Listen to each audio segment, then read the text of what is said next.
I now give the floor to the distinguished representative of Pakistan to introduce an address by the head of government. Mr. President, I have the great honor to introduce a recorded statement by His Excellency Mr. Imran Khan, the Prime Minister of the Islamic Republic of Pakistan. Mr. President, I congratulate you on assuming the presidency of the 76th session of the General Assembly.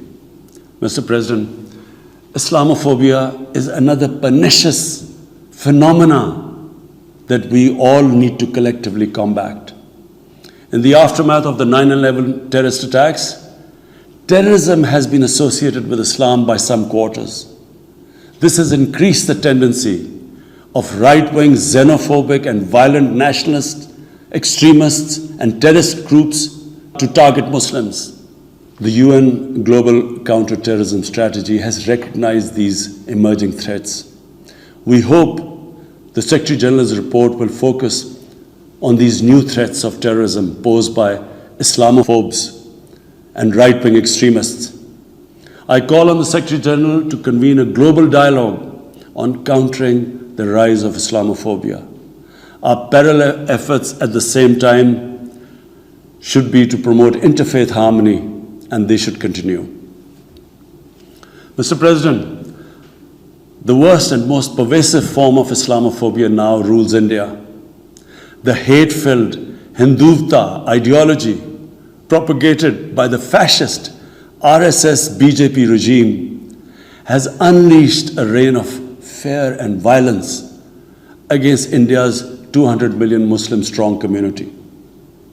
Mob lynching by cow vigilantes, frequent pogroms such as the one in New Delhi last year, discriminatory citizenship laws to purge India of Muslims, and a campaign to destroy mosques across India and obliterate its Muslim heritage and history are all part of this criminal enterprise. New Delhi has also embarked on what it ominously calls the final solution for Jammu and Kashmir dispute. It has undertaken a series of illegal and unilateral measures in occupied Jammu and Kashmir since 5th August 2019. It has unleashed a reign of terror by an occupation force of 900,000.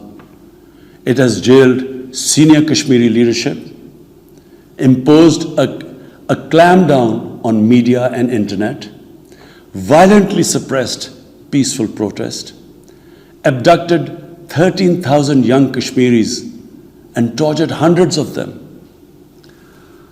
It has extrajudicially killed hundreds of innocent Kashmiris in fake encounters and imposed collective punishments by destroying entire neighborhoods and villages.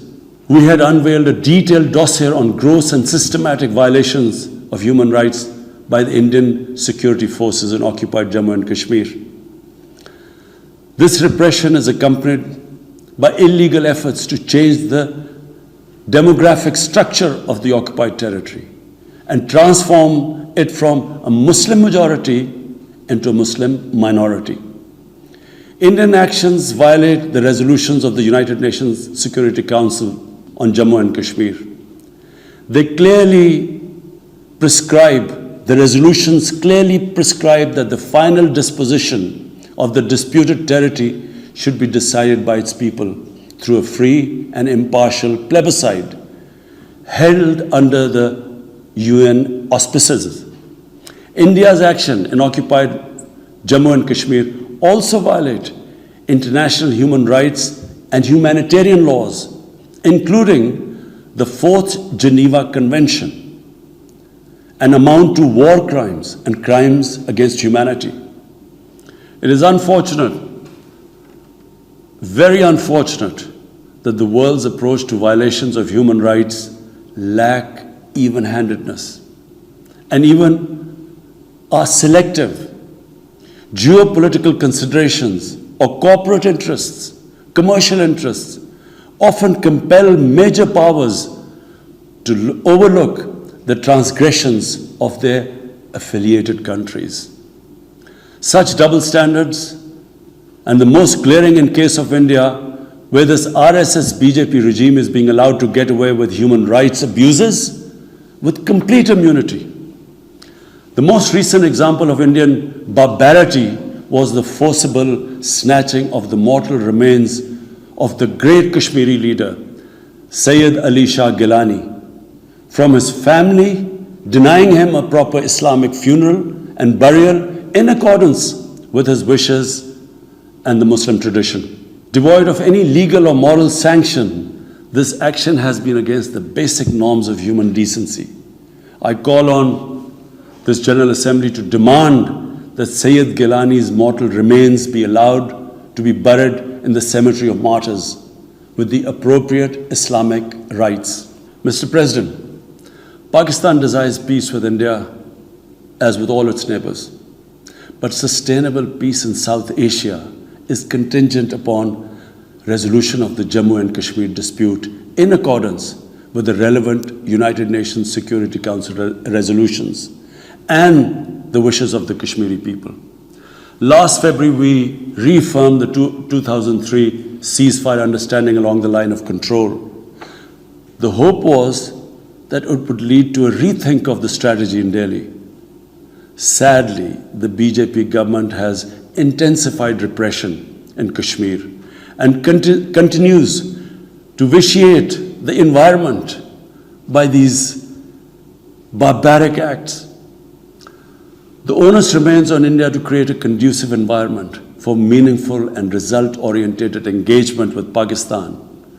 And for that, it must do, number one, reverse its unilateral and illegal measures instituted since 5th August 2019. Secondly, stop its oppression and human rights violations against the people of Kashmir.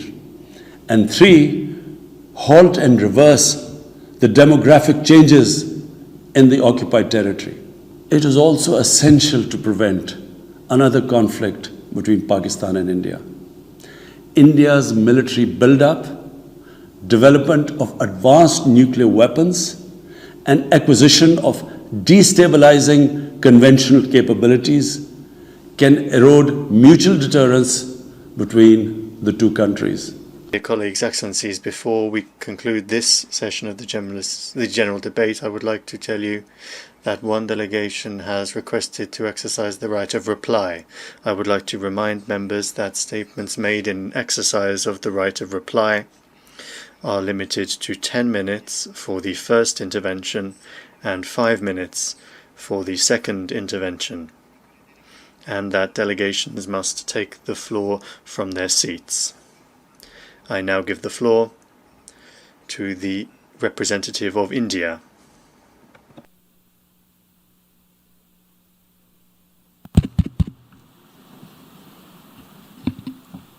Mr. President, we exercise our right of reply to one more attempt by the leader of Pakistan to tarnish the image of this August forum by bringing in matters internal to my country and going so far as to spew falsehoods on the world stage.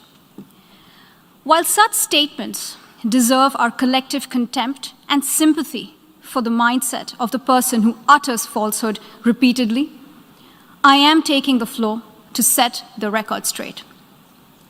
Regrettably, this is not the first time the leader of Pakistan has misused platforms provided by the UN to propagate false and malicious propaganda against my country, and seeking in vain to divert the world's attention from the sad state of his country, where terrorists enjoy free pass while the lives of ordinary people, especially those belonging to the minority communities, are turned upside down. Mr. President, member states are aware that Pakistan has an established history and policy of harboring, aiding, and actively supporting terrorists. This is a country which has been globally recognized as one openly supporting, training, financing, and arming terrorists as a matter of state policy. it holds the ignoble record of hosting the largest number of terrorists proscribed by the UN Security Council. Mr. President, we marked the solemn occasion of the 20th anniversary of the 9/11 terror attacks just a few days back. The world has not forgotten that the mastermind behind that dastardly event, Osama bin Laden, got shelter in Pakistan. Pakistan leadership continues to glorify him as a martyr. Regrettably, even today, we heard the leader of Pakistan trying to justify acts of terror. Such defense of terrorism is unacceptable in the modern world. We keep hearing that Pakistan is a victim of terrorism. This is the country which is an arsonist disguising itself as a firefighter. Pakistan nurtures terrorists in their backyard in the hope that they will only harm their neighbors. Our region, in fact, the entire world, has suffered because of their policies. On the other hand, they are trying to cover up sectarian violence in their country as acts of terror. Mr. President, this is also the country that still holds the despicable record in our region of having executed a religious and cultural genocide against the people of what is now Bangladesh. As we mark the 50th anniversary this year of that horrid event in history, there is not even an acknowledgement, much less accountability.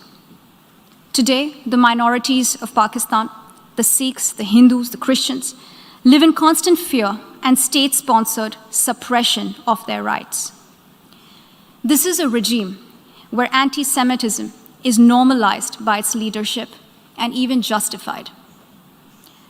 Dissenting voices are muzzled daily, and enforced disappearances and extrajudicial killings are well documented. Mr. President, unlike Pakistan, India is a pluralistic democracy with a substantial population of minorities who have gone on to hold highest offices in the country, including as President, Prime Minister, Chief Justices, and Chiefs of Army Staff. India is also a country with a free media and an independent judiciary that keeps a watch and protects our Constitution. Pluralism is a concept which is very difficult to understand for Pakistan, which constitutionally prohibits its minorities from aspiring for high offices of the state. The least they could do is introspect before exposing themselves to ridicule on the world stage. Finally, Mr. President, let me reiterate here that the entire Union territories of Jammu and Kashmir and Ladakh were, are, and will always be an integral and inalienable part of India. This includes the areas that are under the illegal occupation of Pakistan. We call upon Pakistan to immediately vacate all areas under its illegal occupation. Mr. President, allow me to be categorical about India's position. We desire normal relations with all our neighbors, including Pakistan. However, it is for Pakistan to work sincerely towards creating a conducive atmosphere, including by taking credible, verifiable, and irreversible actions to not allow any territory under its control to be used for cross-border terrorism against India in any manner. I thank you, Mr. President.